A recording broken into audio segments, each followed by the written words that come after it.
მოდი ვნახოთ რას გრძნობს ეს ადამიანი თქვენს მიმართ, ვისაც ჩაიფიქრებთ. რა გრძნობები აქვს? დამარცხებულად გრძნობს თავს. ცოტა დარცხვენილად გრძნობს თავს. მაგრამ არ იმჩნევს მაქსიმალურად ამ ყველაფერს.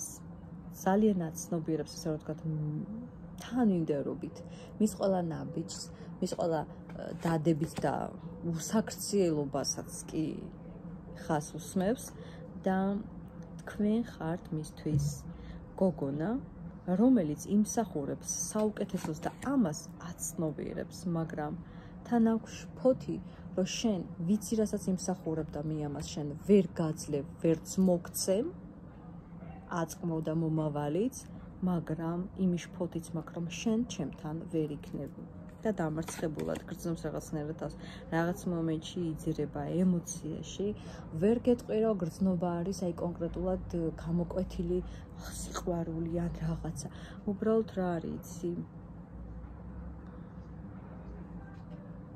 მისი რეალობა არ შეგეფერება შენ. აი ზუსტად იცის.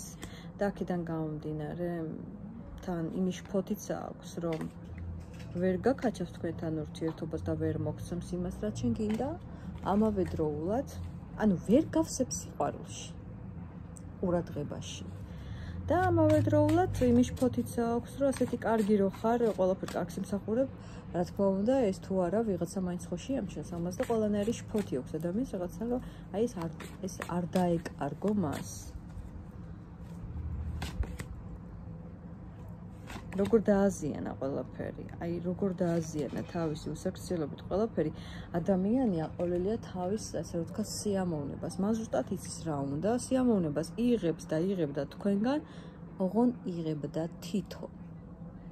და აბსოლუტურად არ აინტერესებდა, ბავშვად შერას გრძნობდი იმ მომენტში, ან გინდა თუ არა ამ სიამოვნების განმეორება მაგალითად, თავარია მე რა მინდა.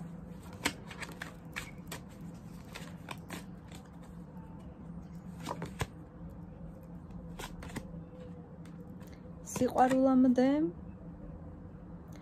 ჯერ ძალიან ბევრი პროცესია გასავლელი, მაგრამ თუ თქვენ დიდი სიყვარული გქონდეთ, მაშინ გოგონებო ეს ყველაფერი დაზიანდა იმდენად, რომ აქ სიყვარულზე საუბარი არ არის, უბრალოდ აი რაც გამოვლილია ამ დარჩენილ სიტუაციებიდან გამომდინარე, რჩება ეს შფოთი, რაღაცნაირად მარცხი შეგრძნება და ესეთი ცოტა შერეული, უარყოფითი ემოციები აქვს. მაგრამ მაინც კარგია. მე ყველას გელოდებით კომენტარებში და დროებით.